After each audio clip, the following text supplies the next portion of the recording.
Hello, friends. Asher Whitmer here with Unfeigned Christianity. It has been almost a year since I have released anything on Unfeigned Christianity. I did some via my email list and some on social media throughout the year, but I have not recorded a podcast, a YouTube video, anything in the last year. And I don't know if you noticed that at all or not, but I just wanted to give an update on where things are at, why that is. I have received some private messages or some emails and that communicated to me that, I kind of dropped off and people don't really know why.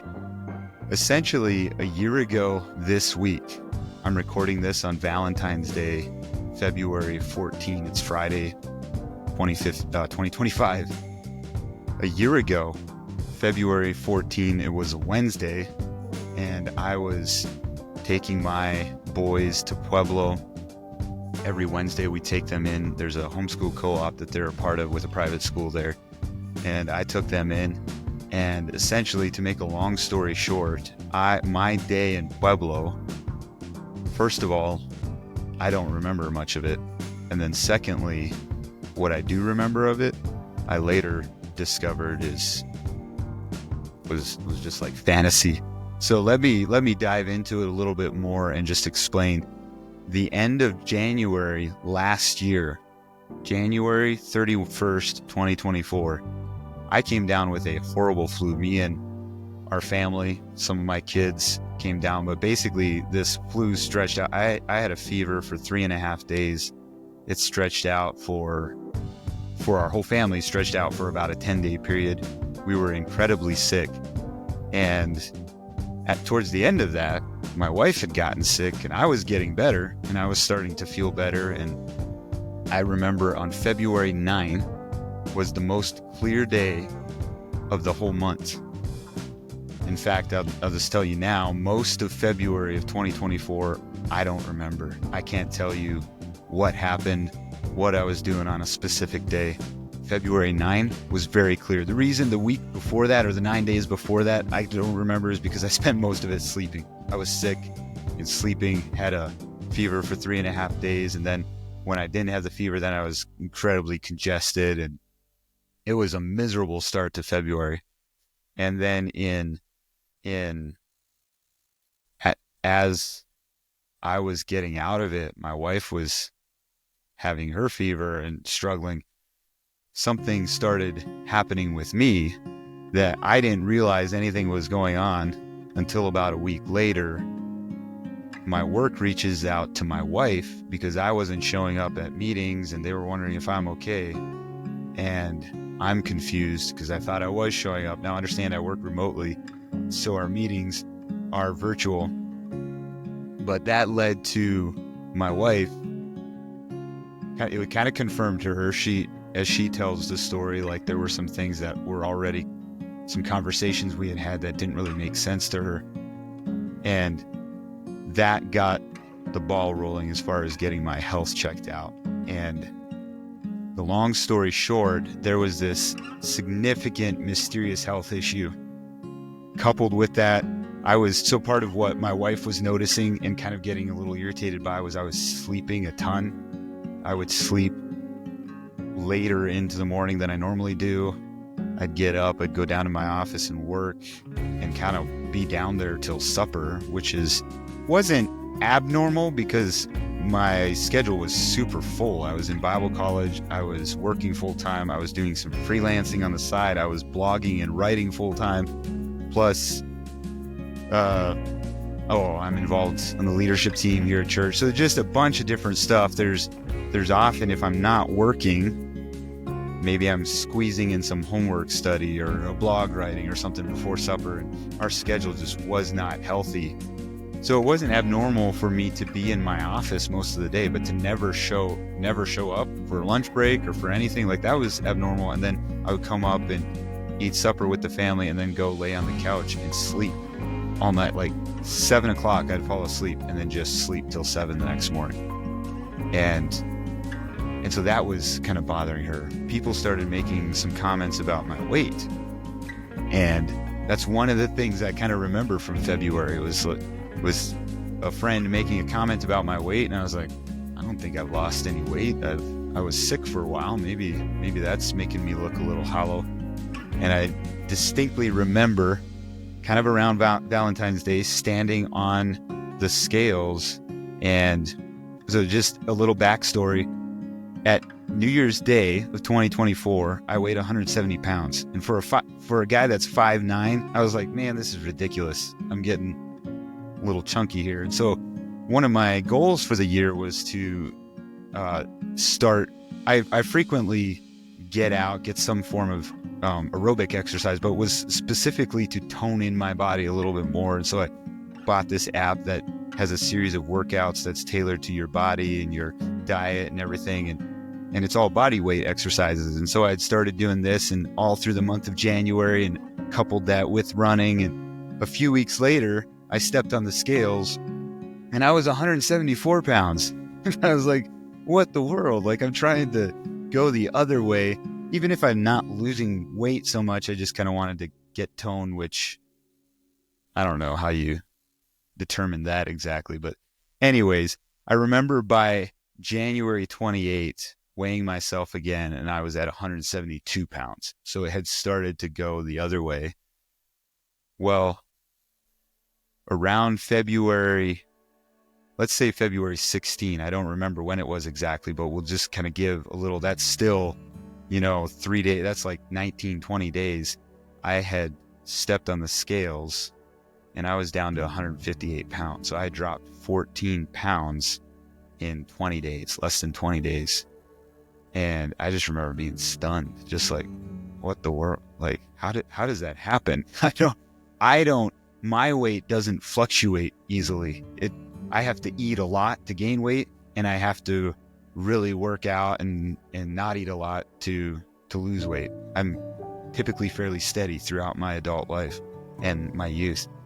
And so that was kind of one of the moments that I remember waking up. Then there was another series of events. I took my one son snowboarding as a father-son date. And a couple things happened throughout that day that was just clearly like mentally, things were not clicking. I couldn't find my tickets, which we purchased before the season starts because they're significantly cheaper, and I couldn't find them. The morning we went to go, I couldn't find the tickets. My two older sons, because they're for 4th, 5th, and 6th graders here. Actually, it might go up to 7th grade. Here in Colorado, you can get a pass that is significantly discounted skiing, and it's all online and stuff. And the way you do it is you book it the day before, and then you show up and you show them the QR code and stuff. And I was standing there at the desk, scrolling through my email, trying to find this, and I could not find it. I could not find the QR code, and I kept like showing the guy my phone, and he's like, it's an email from them, but it's not about the reservation stuff. So essentially I ended up purchasing 2 new tickets on the spot. I couldn't get the locker to work.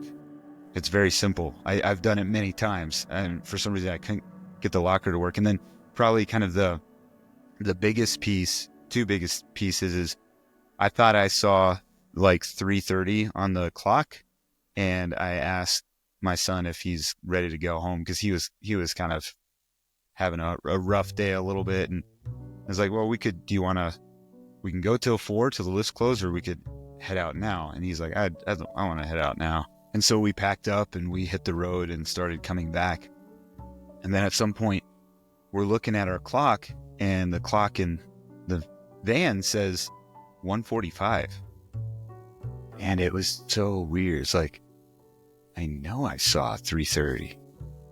And here it's only 1:45. Like we get home and my wife is like, why are you guys home so early?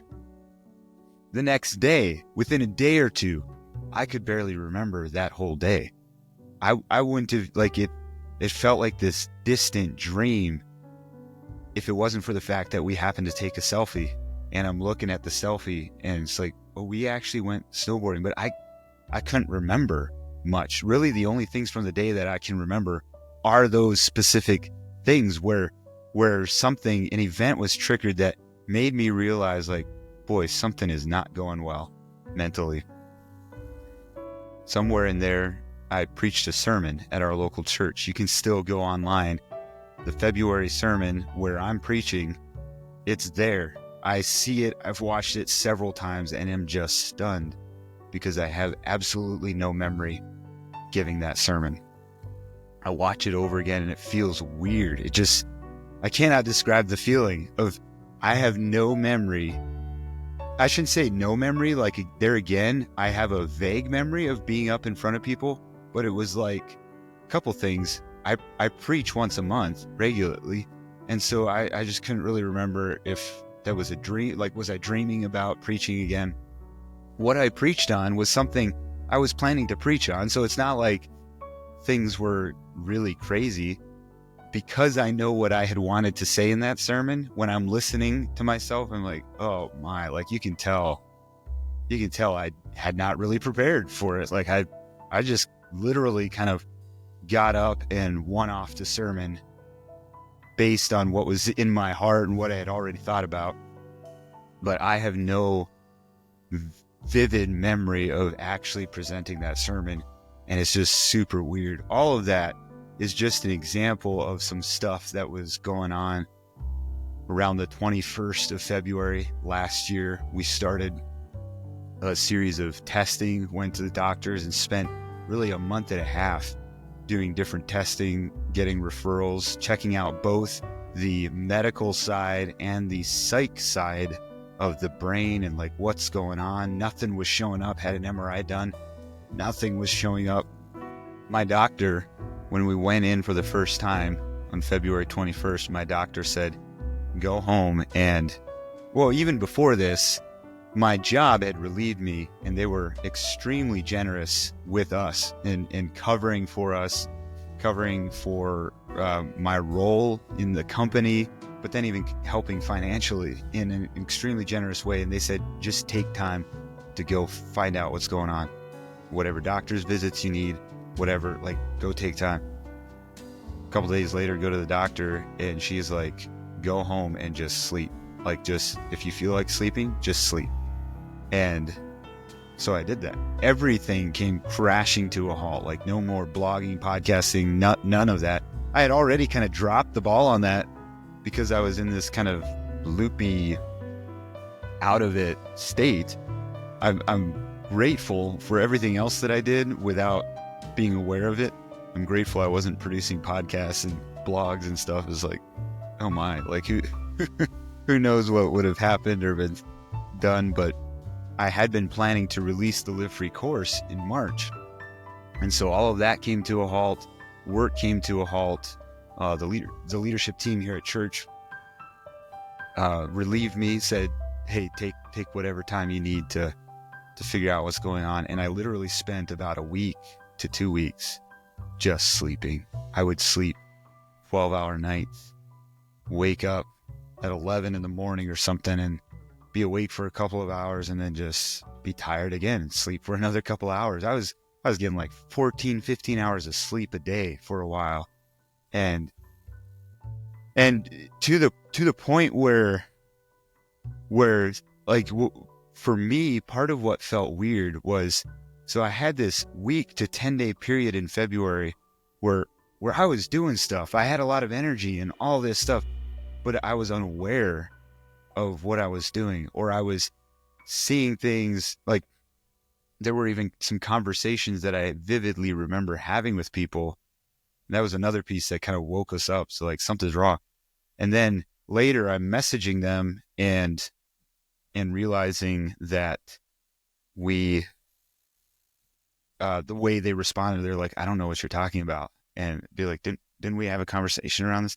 And somehow, like, my mind was jumbling all these things up and I didn't really know what was happening. Is this like a psychotic breakdown? Is this mental something? And so that's what led my doctor referred me to a psychiatrist and then a neurologist, the medical side, neurologist, and then psychiatrist, the psych side. Long story short, we were also running a number of other blood tests, some cardio tests, because I was starting to feel a lot of fatigue and just like windedness. I'd go up the stairs and just be winded. I'd do just a little bit of work around the house and just be exhausted and tired. And so there was definitely kind of there's this moment where Asher's kind of out of it, but has lots of energy. Well, then Asher kind of comes to it, and it's like my body catches up to me, and I was just exhausted. And so there were other testing and stuff that was going on, but the neurologist we couldn't get into until August 5th in 2024. Now, mind you, we're back at the beginning of March still. So this is like 5 months out. It felt kind of like, oh, like really? The psychiatrist, I was able to have an evaluation with them right away within a couple of weeks. But when we did that, the psychiatrist was like, I've never seen this before. I don't think it's psychiatric. Usually psychiatric things, there's some sort of sign that as you look back on, it's like, oh, well, this was creeping in. Or there's history in your family of psychotic breakdowns and stuff. And it's like, there's no history. There were no signs. It came on really suddenly. And she did not want to give any sort of diagnosis until I saw the neurologist as well.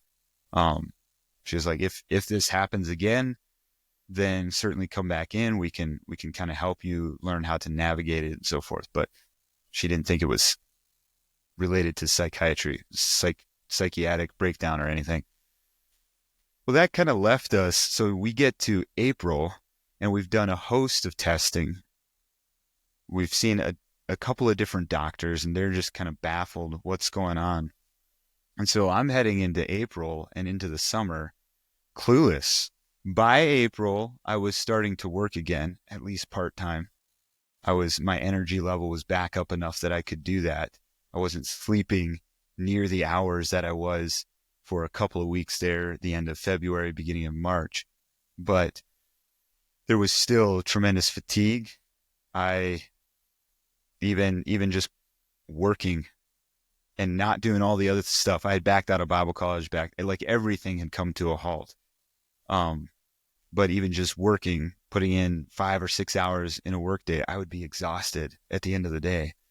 And I don't again, I work for a marketing agency. So it's computer stuff, it's mental stuff. It's not physical stuff, but my body, my mind was just exhausted. And basically I spent the whole summer then not really knowing what was going on. And during that period, and I know even a bunch of you folks who follow my blog, my podcast, reached out during that time. And I just want to express gratitude, appreciation for your acknowledgement. I did not respond near to everybody. And a lot of that simply had to do with my mental, physical state at the time. And part of what I was dealing with was my doctor thought it was something psychiatric. The psychiatrist said it wasn't. None of the medical tests are showing anything. And then I have folks in my life who had Lyme's, or folks in my life who had some other medical thing happen, or folks in my life who went through an emotional burnout period, or folks in my life who had their own mental breakdown. And everybody's coming to me with, this sounds exactly like what I went through. And so I'm like, so is this Lyme's? Is this, I don't even remember, some other virus infection that people were saying to get tested for? Is it like, is this that thing? Is it a burnout period? What's going on? And definitely as we reflected back, like one of the things my wife said early on was like, this may be good for us. I don't remember how she said it exactly, but I just remember resonating with her in the sense that this is forcing us to reset. We haven't been going at a healthy pace, and it's forcing us to reset. And so that was true. But what was confusing was I've gone through burnout periods of time before where all of a sudden things you love to do, you no longer find joy in doing. All of a sudden you can't get yourself motivated. Like I know what burnout felt, and none of that was, I was thrilled in January of 2024, even though I was kind of frustrated with how my workout regime was going. I was thrilled with what I was involved in and looking forward to the projects in the year ahead. I did not have tightness in my chest. I did not have anxiety in my belly. So I didn't think it was burnout, but definitely the pace of life we were at was not healthy. It was not healthy for us as a family. It was not healthy for me. So anyways, all that to say, I'm processing all these things. Like, is this physical? Is it emotional, mental? Is it spiritual?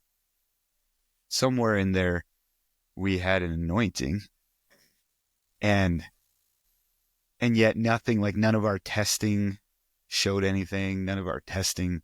So it's like, well, did God just miraculously heal me? Maybe. But at the same time, into the summer, May and June, I still don't feel completely normal. The thing that hung on with me for the longest time was I felt like if you close your eyes and squeeze them really tightly and then you open up, that's how my vision felt all day long. I could blink, I could go, and yet my vision was like blurred and slightly cross-eyed, like it's trying to regain focus. I went and got my eyes checked out. The doctor's like, your eyes are great. Like, your eyes are fine. And so I just started calling it a brain fog. But brain fog coupled with the fact that I still don't have the energy that I used to, just a number of things. It's like, well, if I'm healed, then why do I still have this? If this is just emotional and mental, why am I feeling things physically? But then if I'm feeling things physically, why isn't it showing up on any medical test and any medical exam?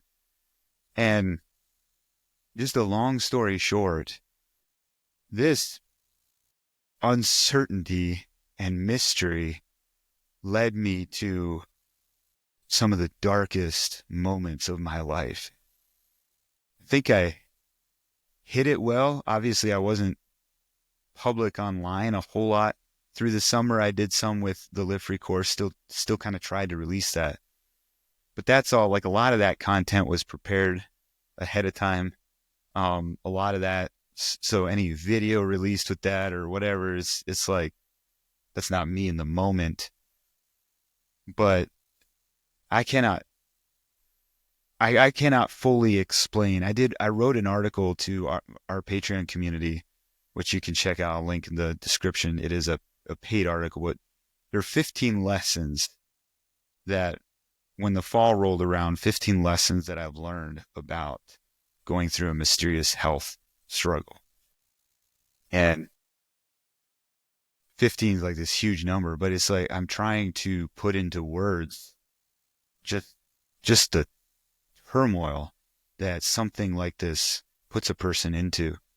And there's multiple layers to it, because there's the unknown of like, what's happening physically? How do I know how to restructure my life going on? Like, if this is burnout, I'm going to restructure my life a certain way. If there's something physical that affected this, well, I need to look at dieting. I need to look at like different medical solutions, possibilities. Like, well, I don't know what it is. So there's that level of stress with it. But then there's also the fact that everything that I was doing where I found a lot of purpose and value in came to a halt. And so all of a sudden now I'm sitting there, I'm showing up working, but no longer do I have all these different, I'm no longer engaging people, having meetings with people that are where I see like I'm adding value to them, or producing content where people are emailing and messaging me. Neither did I have the negative feedback where they're upset about what I said or something, but a lot, like I find tremendous value because people are being helped by that stuff. And that's why I do it. And yet all that came to a halt. And the other thing that I discovered, and I talk about this a little bit in that article about the 15 lessons, is when you don't know what's wrong with you, even people with genuine, sincere intentions begin to kind of back away from you. It's like they don't know how to engage. And it just produced a ton of empathy for people who deal with chronic sickness and ongoing kind of mysterious health issues. Of just the uncertainty and the way people don't know how to engage or respond to you when you don't have like a nice update to give people of like, oh yeah, we discovered this and we're trying this and that. Is like, I'm still the same. And they see you on a Sunday morning, or they see you once every so often, and it's like, well, oh, he seems to be doing fine, but they have no clue what's going on a day-to-day basis. And just the way that you cannot pull yourself out of bed at 5:30, 6 o'clock in the morning like you used to on a regular basis. Like something, you sleep for 8, 9 hours and you're still just tired and exhausted, or you go and you work outside, and we were doing some landscaping in our yard and stuff. And I just spend an hour or two like doing some of this. I'm just worn out, just exhausted, like, or just this, the way the brain fog or whatever was going on with my vision, like affects my energy level when in public. Like I never thought about how that affects somebody until going through it myself. And I'm not going to rehash all that. You can read more about it. But the long story short is, on August 5th, we're coming up to August 5th, the end of July. I'm like, at that point, the brain fog was still there. The energy level was coming back. I was starting to work. I think it was also kind of around that time I was doing a number of stuff with the Live Free course. I had energy to be working full time, and then doing some of this stuff on the side. The brain fog was still kind of there, but I remember telling my wife, as like, should I even go to the neurologist? Like, there's probably not going to be anything, whatever testing they do, it's not going to show up. And she really felt like I should go, even though it's like, yeah, that may be true, but there's a YouTube couple that she follows, and the wife had gone through a similar kind of health thing for a couple of years. It was just kind of mysterious. And then finally they went and saw a neurologist, and right away he pinpointed what she had. It was epilepsy. And so my wife is kind of thinking that is like, there's a ton of times that I'm by myself working and I have no clue what was going on. Like, was I having seizures or something during? There's no physical marking. I never remember like waking up from something. Like you would think, and you'd also think that eventually it would happen in public too, not just in private. But those were just the questions we were worried about. Like, is there something? There's huge memory gaps, especially the month of February, and who knows what was going on.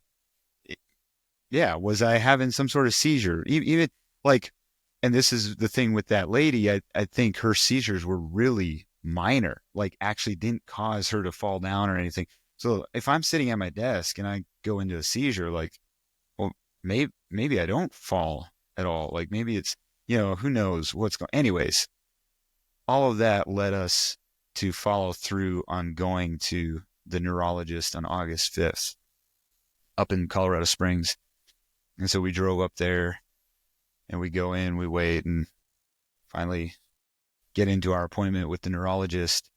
And we lay it all out. I don't know if it took like 15 minutes for us to say everything that was happening or going through. She's listened very carefully, had some questions, some follow-up questions. But then kind of when we were all done, she says, when a viral infection gets into the central nervous system, it can do everything that you're talking about.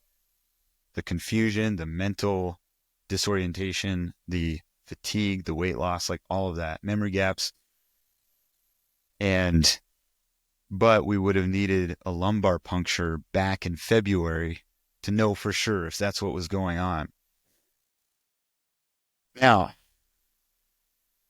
I did not realize how much the uncertainty of what I had gone through weighed me down until I heard that. It's literally like, if you imagine, I don't know if my boys are getting to the age where sometimes if I'm sitting down, they come up behind me and they're like leaning on my shoulders, looking at whatever, maybe I'm reading something or on my phone or whatever. They're like you imagine that weight of somebody like just on your shoulders, and then they leave. And it's just like, oh, yeah, I can sit up and breathe. That's exactly how it felt. Just hearing that. There's a few reasons why. One, my sister, who lives in California, works as a nurse in the neurology department of UCLA Hospital. I think that's what it's called. It's associated with UCLA somehow. It might be called the Reagan Hospital. I forget. But anyway, she works in the neurology department. She had come out as soon as she heard what I was going through. Like, it triggered a lot of what she's seeing and stuff. And so she was concerned right away, came out, graciously spent 2 or 3 weeks. I honestly don't remember how long it was. There's a portion of the time where I was still not, I still have some memory gaps. But she had asked my primary doctor, my primary care provider, about doing a lumbar puncture. And the doctor kind of brushed it off as like, that's not going to show anything that an MRI wouldn't see. And that's kind of hurt the way the doctor would respond to my sister.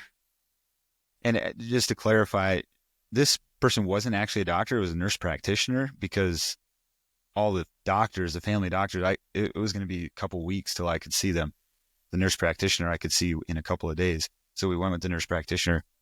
And so there were some things that my wife and I like, man, like, should we be getting a second opinion or should we be getting somebody else? And hearing that from the neurologist, and the neurologist's response is only a lumbar puncture would have told, like, you would not have seen through an MRI if there's a viral infection in your central nervous system. And so that confirmed to us some of what we were already feeling about, like, man, I don't know, like, maybe we need to get a different primary doctor. But then also with all the different suggestions that people were throwing at me of what it might be like, none of them, when people would talk, is like, oh, someone would come up and is like, this sounds exactly what I went through, and here's what I was dealing with. The more they talk, the more I'd get kind of anxious inside, because it's like, that's not what I'm experiencing. And I just couldn't explain, especially the mental state part, even to my primary doctor. I couldn't figure out how to explain what was going on. And she wrote down in the doctor's notes, like, disorientation and confusion. It's like, no, it's not a disorientation and confusion. Like, I'm not wandering around lost. I drove places. Oh, I forgot about the one time where I was driving to Pueblo and drove off the road, like, fell asleep at the wheel. That never happens. And just for some historical context, I generally take melatonin every night because I struggle to sleep. I struggle to get to bed. Sorry, not to bed. I can get to bed and then I'm wide awake all night. So insomnia, never been diagnosed, but just not being able to sleep. Tried out cutting out blue light, cutting out caffeine, cutting out sugar, like all these different things. And generally, like, I still struggle. And it's definitely correlated throughout the years with stress and like things, a running mind. Like, there have been many years where I cannot shut off my mind, which then develops bad habits, because you go on after you try reading, after you try praying, after you do these things, you go on YouTube, and it's like, well, at least I'm going to watch something while I'm wide awake, and then that's more blue light and that's more stimulation. So I've had a number of years, a good, I would say 5 to 6 years of just kind of this journey of like sleep. And never during that period is my struggle that I fall asleep at the wheel. Maybe if we're on a long road trip, my wife is like, hey, let me drive. But just like falling asleep at the wheel, driving off the road. I had my 2 boys with me at the time. It was very startling, very shaking for all of us. What was I saying with that, though? I interrupted myself. Oh, yeah, just like, I was driving places. I wasn't disoriented and confused. To a degree, you think back to how that ski day went. Yeah, that's kind of confusion. But in the moment, like I was walking around confidently. Like I had tons of energy for things that I was doing. Like I wasn't, so I just, people would talk, and the more they talk, the more I'd be like, that's not what I'm experiencing. And so I started doing my own research, which is somewhat dangerous. And when you're researching on Google, it's like, oh, is this? And it's like, man, goodness, you could be dying by tomorrow if you just go off of everything you see on Google. But what I kept coming back to, there's different forms of encephalitis. And I should have looked this up before there is something along the lines of a viral encephalitis. And encephalitis is the swelling of the brain. Can be lethal, can kill you. But generally, like, if it's that serious, there's going to be a lot of nausea, like you're vomiting, throwing up. Trying to remember what else was with there can be dizziness involved with it, which I experienced for a little bit. Some dizziness, but that again, that kind of led my doctor down the cardio route. But anyways, the way it talked about the mental state of somebody experiencing encephalitis, I was like, that's the closest thing that I've heard to describing what I'm experiencing mentally. And literally, again, I should have looked this up so that I could quote it better, but the concept of like having a really hard time distinguishing between what's real and what's not real. So it's like, I went through a period of time where, as I was kind of coming to back in February a year ago and realizing like, oh, something's not right. The last 10 days, 12 days have not been right with me. And I'm realizing like, oh, I haven't actually done some of these things. And then I'm learning about things I did do that, my work meeting, for instance, I talked about preaching and not having no memory, but I remembered showing up. Like I have vivid memories of opening my laptop and logging into the Slack video call. I thought I was there, but they reached out to my wife because I hadn't been showing up to work. Well, then there's also a time where I shared a devotional at work and I have no memory of it. And so like as I'm beginning to piece this together last year, all of a sudden, like I began to like really value like hearing human. So when somebody messaged me and it was an audio message and I could play it over and over again, like there was a good couple of weeks where I would literally just play some of these messages over again because that's real. That's still there. It didn't vanish from me. Or when people would come over, like I always enjoy hugs, but I really valued hugs because it's like, you're real, you're here. I know you're here. Even though a couple days later, I'd be asking my wife, like, did so-and-so really stop by? And so like, it didn't feel real when I gave it a couple days space. And so it's just like this really difficulty to distinguish, like what's real, what's happening in my life that actually did happen, or was I just kind of thinking about it, fantasizing about it, or whatever.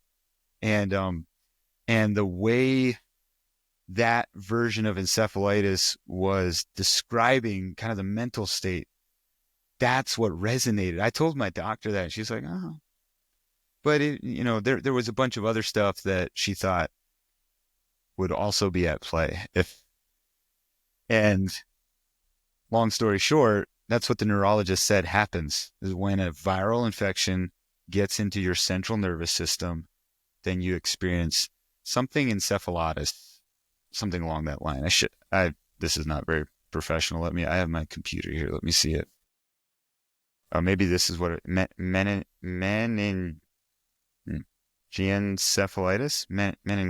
meningoencephalitis. I forget what word the neurologist was using. She could not officially diagnose it because we would have needed a lumbar puncture back in February. But it just resonated like, oh, so I'm not crazy. What I was researching and finding that resonant, like that actually, like I didn't realize this was weighing me down until it's just like, oh, like somebody describes something, gives a diagnosis that resonates, first of all, with what I'm experiencing, but then secondly, with what I was researching that accurately described what I was experiencing. Anyways, the long story short is, she said it can take a long time to fully recover from that. It can take, for some people, it's over a year to fully recover from that. So it wasn't surprising to her that I was still dealing with a level of brain fog. It was encouraging that I was getting energy back. She did not think, like, miraculously, that could have been really dangerous, could have been lethal if not diagnosed and medication, you begin treating it right away. And so I look back at that anointing, and obviously we don't know for sure, even, is that what it was, but it certainly resonates and makes a lot more sense than anything else. And I also tend to think that, I think God, whether it was through the anointing or whether just through his sovereign keeping me, and I don't know what to do with the fact that there's lots of people who have gone years and cannot find a diagnosis that resonates with their experience. Like we've been given in August, even in October, life looked really dark, felt really dark. The year was ruined in some ways from my expectations. It brought up tons of baggage, and I'll make another video about that because I want to share more on lessons that I've learned even since writing that other. Excuse me. Still getting over a little bit of congestion right now. But even since writing that other article on 15 lessons I learned through the mysterious health issue, well, when I wrote that, I didn't realize the emotional and spiritual darkness that I would walk through even after that. And there's a whole host of things that God has been working in me that I would like to share more about. I'm learning about mental health and emotional health in a way, because stopping all that activity brought tons of junk up. And maybe I'm going to link, I recently preached about this, shared about it with my church, and I'll share a link to that. You can, if you want to learn more before I record another episode, you can check that out. But the long story short is, there's definitely like a physical thing happened. And the thing about the neurologist, we asked her, like, is there any sign we could have known? Like, does stress affect whether or not you get the viral infection? Because remember, this all started with a bad viral infection, fever. Why can't I think of it? You have A and B of the flus. It was B, but what's the word for the flu? So I had this viral infection, but she said it's really random. Stress does not necessarily mean, just because you're super stressed when you get the flu does not mean it's like, oh, there's a high potential it's going to enter the central nervous system. It's literally kind of a freak thing. And we had a young man in our church community this summer that had he had a viral infection, and he had, previous to that, had some ongoing heart palpitations and things that he was addressing with his doctor and so forth. But this viral infection got into his heart, and he died as a result of it. And so I just look at it like, we had no clue what was happening. It wasn't diagnosed, and God kept me, healed me. And yeah, there's not necessarily any telling of why this happened, but we know that the pace of life before was not healthy. We know that there were things in our own, as a couple, as a family, in our own emotional, even spiritual state was not healthy. And so this physical crisis forced us, but really gave us an opportunity to address that, to reset. And so I would like to share more about that in future episodes. But long story short, the neurologist did want me to go through a series of neurology tests just to check the boxes. Went through those things. Everything came back clear. Have a follow-up appointment, which I was going to skip, except for the fact that, and this is a whole nother basket of noodles, but I had my life insurance. I was changing something with my life insurance right around the time that I got sick. And so I wanted to up my life insurance, and the life insurance agent said, well, the best way to be would be to let, like, when your annual renewal, your payment comes, just let it lapse, and then we'll start a new life insurance thing. And so I let it lapse. Well, that happened to be right over the time I got sick. And so I'm out of it. I'm not getting this going. And by the time I'm getting this going, there's a bunch of medical notes on that the life insurance is flagging and seeing. And so in order to be reinstated back with life insurance, I needed a final write-off. Final, like, here's everything's okay. So I went to the follow-up appointment, and this happened to be in December.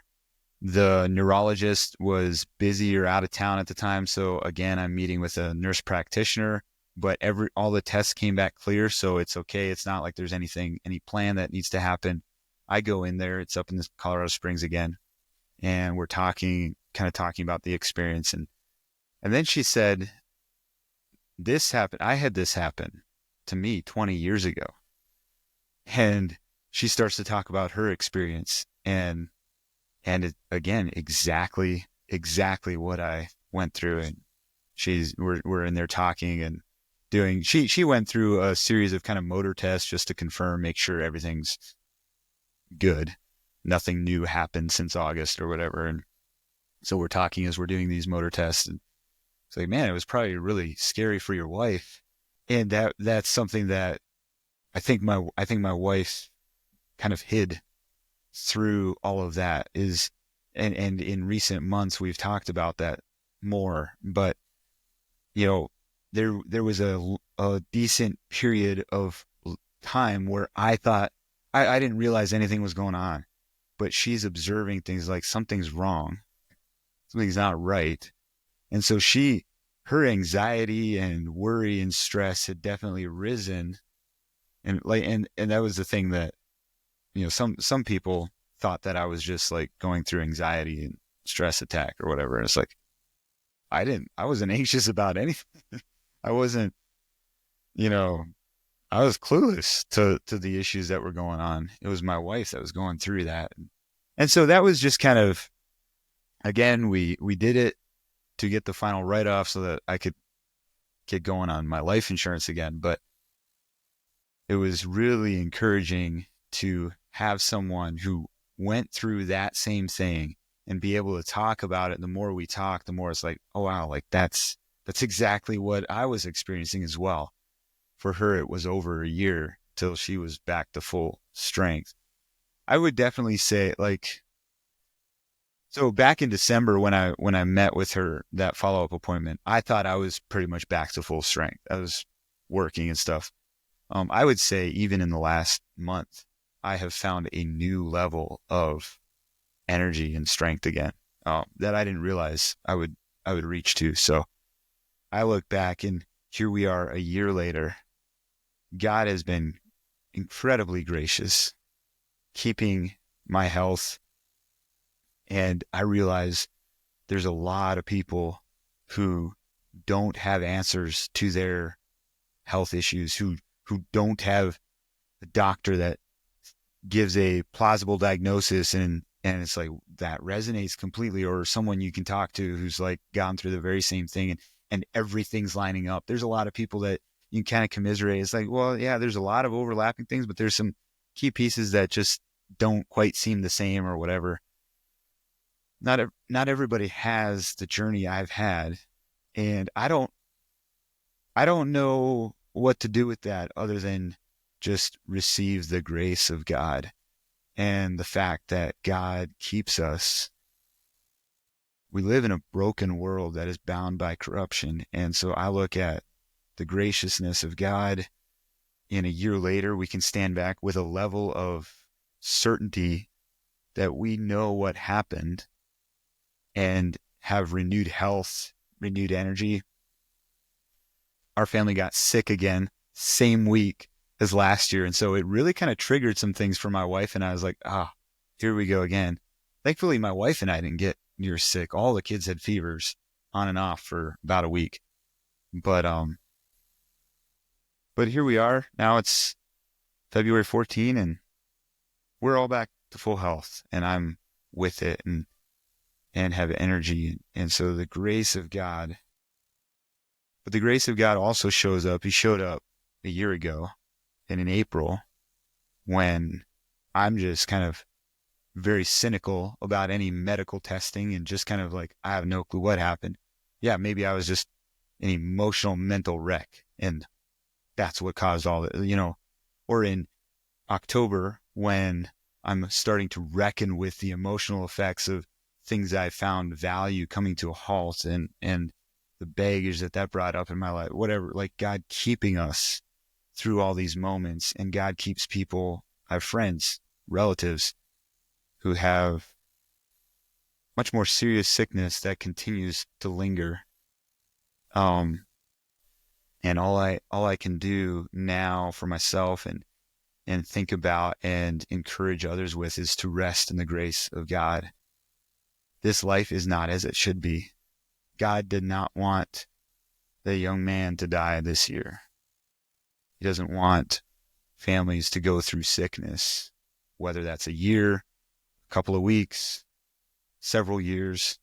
This life is not as it should be. And maybe I'll link again a sermon that I shared after the young man's death, Spencer Troyer's death, just reflecting on like, how do we grapple with, there's a lot of prayer for healing, and yet he wasn't healed.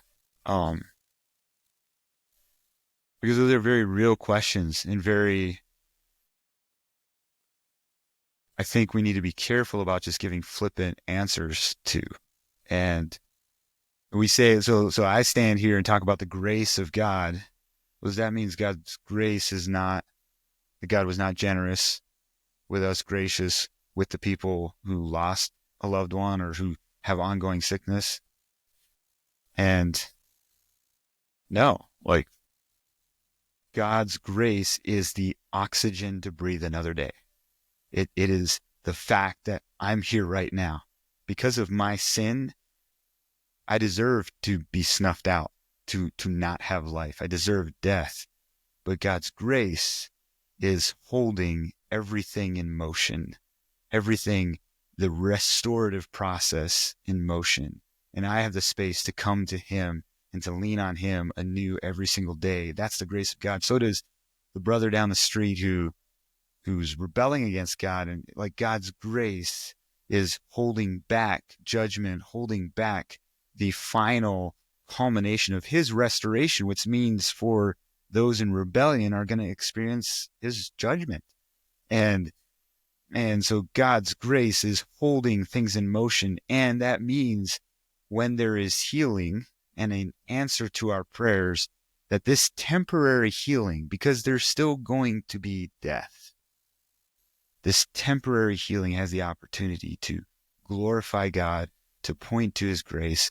But in the same way, my aunt, who has dealt with chronic arthritis and dealing with incredible pain, goes through periods of not being able to move around, get out of bed, long time, like her resting in God's grace itself glorifies God to God's goodness. And so those are, I guess, just an update, why I've been silent, and just some thoughts about understanding these types of journeys in our life that happen. As it pertains to the blog and the podcast specifically, I am basically when everything happened, we got into March last year, and my wife and I just felt like I should take a year off. Yes, try releasing the Live Free course, see how that goes.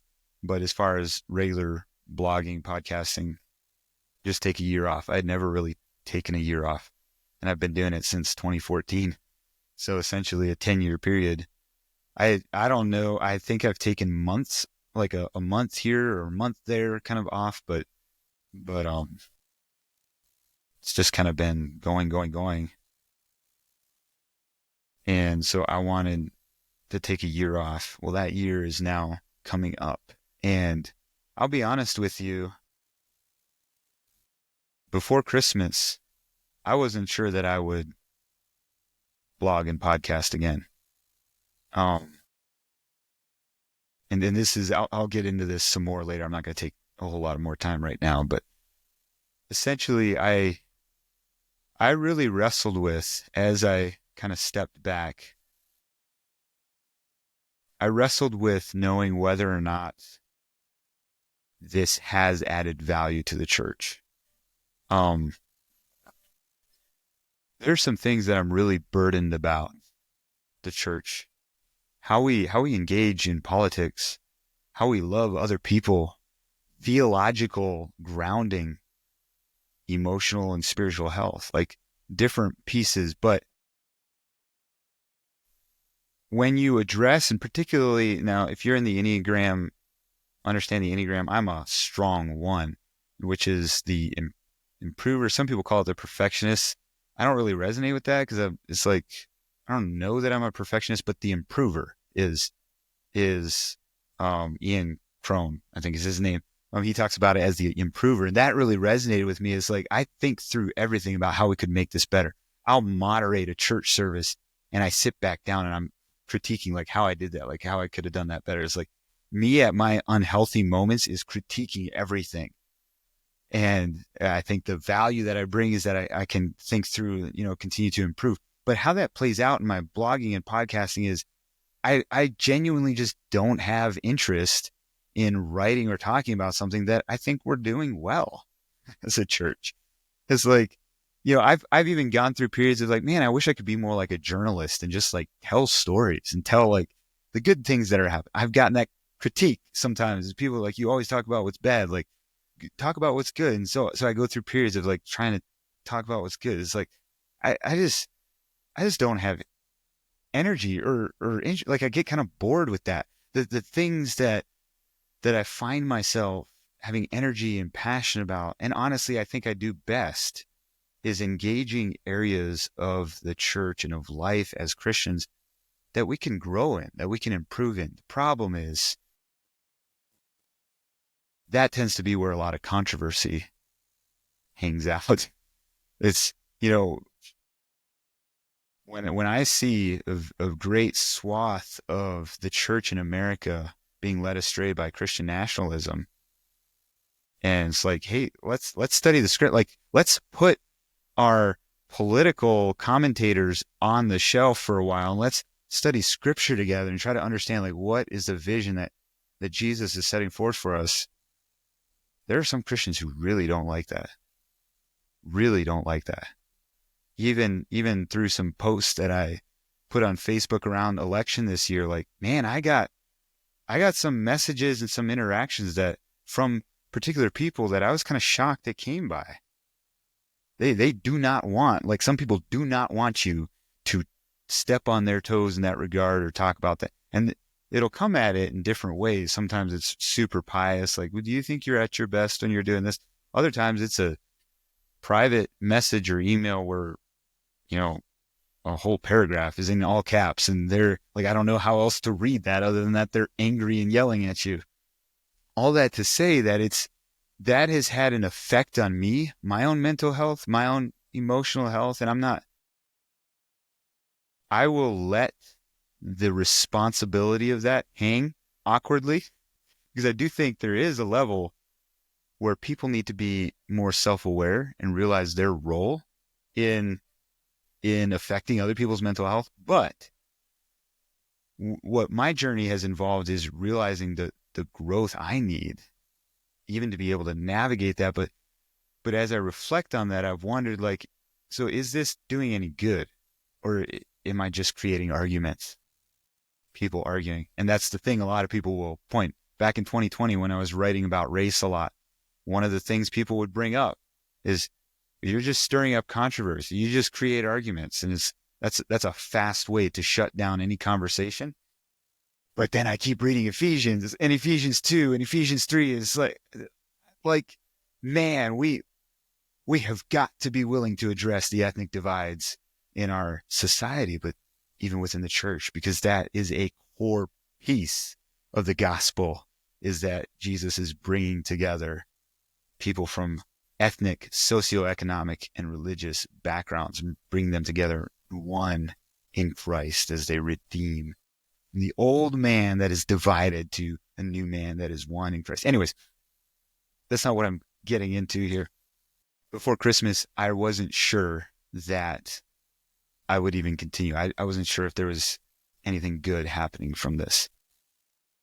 Since Christmas, I've had a reawakening vision, and largely around 3 specific aspects when I think about helping the church be theologically anchored, helping the church grow in emotional and spiritual health, and helping the church, helping Christians love others well. Those are kind of the things that I keep coming back to. And that's kind of, it reminds me of really kind of the grounding, shaping mission that got me started 7-10 years ago.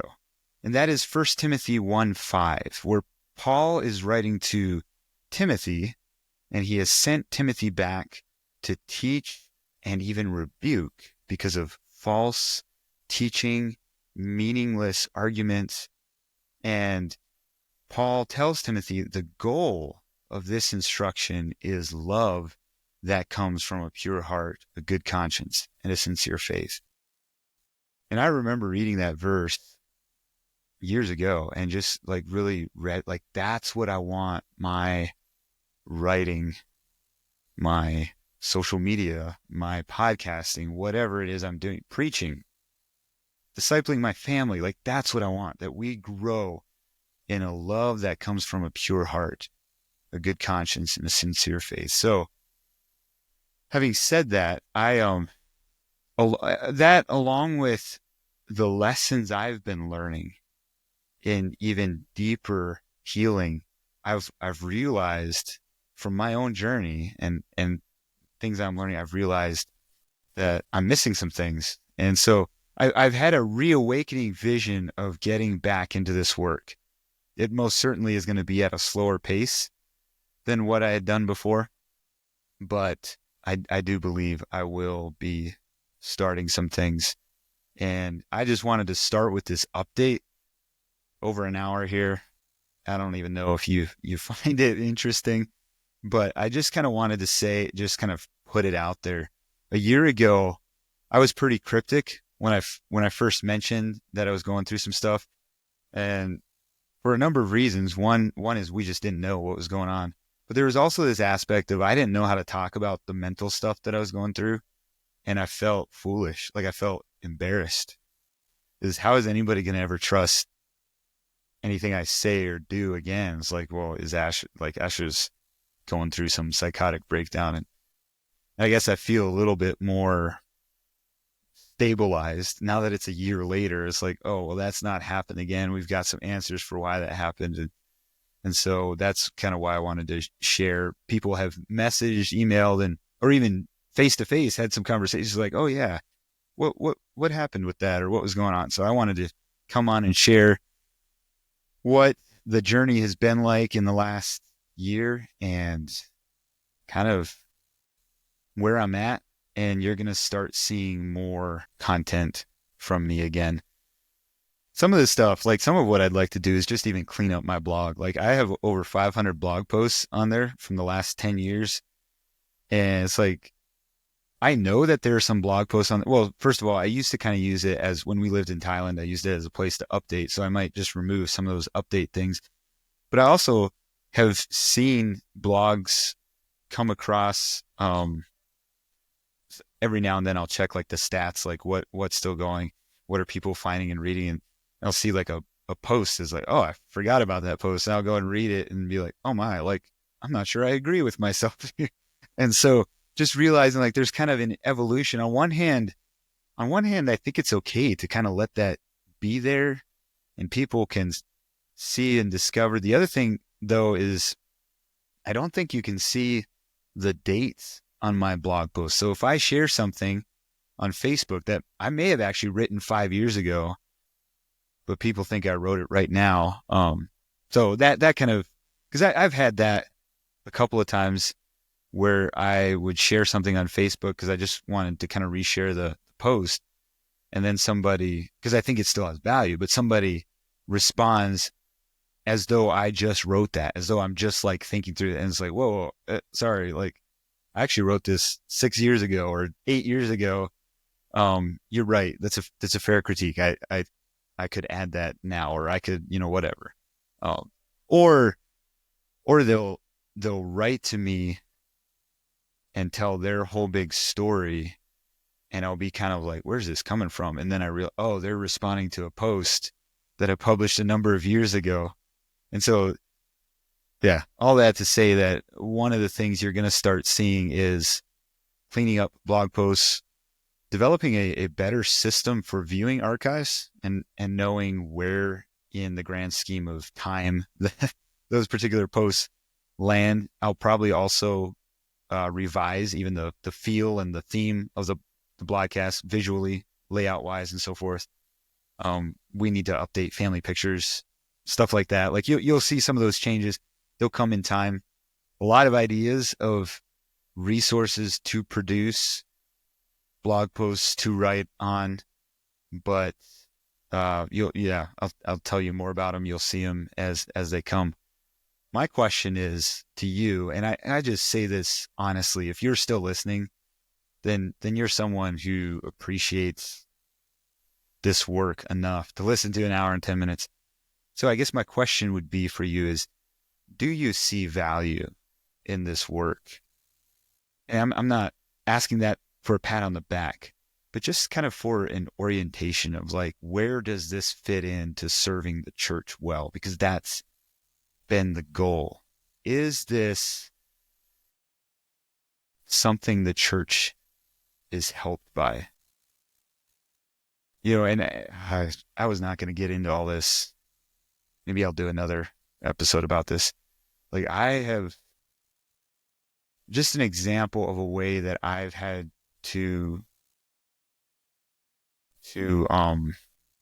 process like mental health, and my own mental health is I'll go to funerals or to weddings and I'll meet people who I've never met. An example is from a funeral. My wife and I sat down. It was a funeral of some close friends of ours. We wanted to be there and support them. It was back east. So we traveled out of state. We sat down at the lunch after the funeral and we sat down across from some people. I was like, introduce ourselves. Hey, I'm Asher. This is my wife, Teresa. And the guy sit there and thinks, Asher Whitmer, you're the guy that just makes me mad. And I just remember it's like a bucket of cold water, or more actually, I think was, felt more like you're stepping on my air hose. And I immediately kind of this panic of like, oh no, like what did I say? What did I do? And I think I responded a little bit like, oh no, like that's not what I intend to do. But I was just thinking about that recently. It's like, I don't remember at all what the rest of that conversation was like, but I can still feel how it made me felt. And so there's, this aspect of just like, man, is that what's happening? Like, is that all I'm doing? Is I'm writing these things and I'm just making people mad. So it makes me want, like, that's the farthest thing from what got me into writing, why I do that. Even when I'm talking about controversial stuff where people might strongly disagree with me, like I'm not writing that to just make people mad. And so I don't see value in continuing or doing it if it's just having that effect on the church. Now maybe that's exposing that person's issues. But I guess I feel like at some level, I kind of gotta have a pulse on the radar, kind of beyond me, beyond my observation. I know, especially having stepped away for about a year, I have a lot more clarity. I continue to pray and seek God about it, but I have a lot more clarity on being able to tell, like, what is my own ambition versus what do I actually feel a divine kind of hand on. And I don't mean like I have been called to this work, and so everything I've done is flawless because God has called me. No, absolutely. I'm a human vessel with plenty of faults. And so there's like, maybe God has called me to something and I'm doing it in a flawed way that's actually being more damaging than whatever. But I guess my question is just more broadly is like, I sense a calling, or I sense God's hand or God's burdening on some things. But then I also have this question of like, is it actually being valuable? Is it generating conversations among local communities where they're digging into scripture or digging into the reality of like our own level of mental health, like emotional mental health for church leaders? Like that's something I've come away as incredibly passionate about, because I think, just to put it bluntly, I think sometimes we as leaders can be some of the most unhealthy people. And not because we're just horrible people, but because there's so much that is being thrown at us or that we're needing to navigate. And there's very little white space in life to kind of step away from some of that. We see in Jesus's life, like in the busiest moments of ministry, he actually made a bigger effort of withdrawing, having seclusion, having solitude. And yet if you're someone who's like, man, I don't know what I'd do, like that's exactly, at least in my own life, like that's kind of the point. It's like we need emotional and mental health. And so anyways, all that to say, just rambling about some burdens of mine. But I guess if you're still listening and if you've been tracking with me here, I'd be curious to know, is this being valuable? If you see value, I'd certainly love to hear that. And where, like, what is valuable? I'd be really curious. I definitely want to hear if there's like certain topics that like, man, I'd really like to know more or know how to process this, or maybe like this is an issue we're facing in our local church, our community. Like, could you help us unpack this more and to kind of give direction to my own study and the things I write on? I would love to hear stuff like that. But is there value in the work of creating articles, podcast interviews, episodes where we're unpacking things that help us grow in being theologically anchored, help us grow in emotional and spiritual health, and ultimately with those two, but then even broader, like that help us grow in loving others well? Is there value? Is there need for that? Things like the Live Free course, like, is that something people need? Things like Finding My Place in God's Story, the course of just learning how to read the Bible and see your place in the Bible in God's grand story. And then even specifically getting clarity on like what your role is in this life. Is there a need for that? Or what are the needs that people are feeling?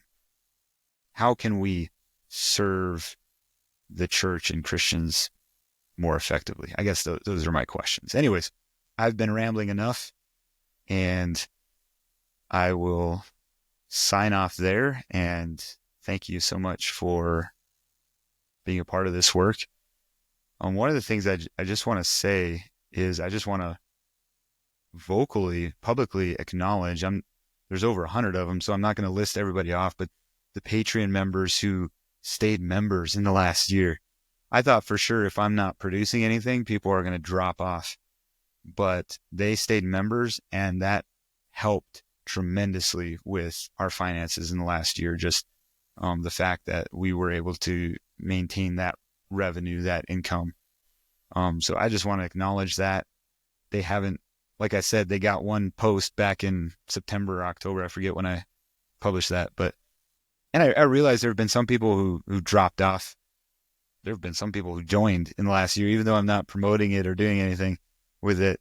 And so that's totally understandable. Different phases of life, or maybe some of you were like, hey, he's not doing anything, I'm going to stop my membership. I totally get that, but it's been huge. And I had told them a year ago that I was going to take pretty much a year break. So maybe they understood that, but that's been a big piece. When everything came to a halt a year ago, the thing I started worrying about was our finances, and we did not have much margin.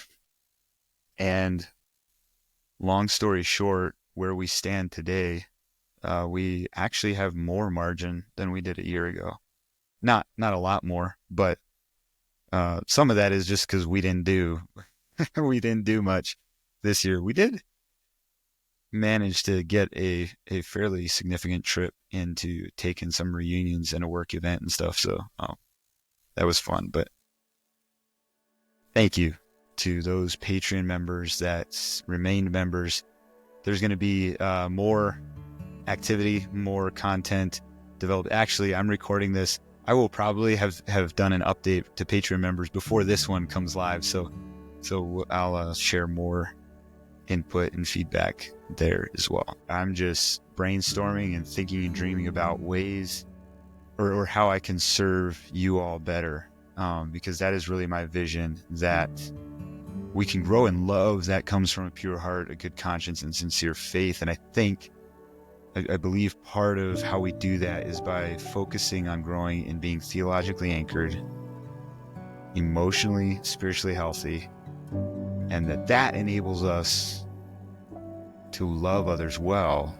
There's also things we need to talk about, like what that looks like to love others well. And so that'll be the type of thing that I explore as well. So thanks for hanging with me this hour and a half. Grace and peace to all of you. I look forward to getting back into blogging and podcasting.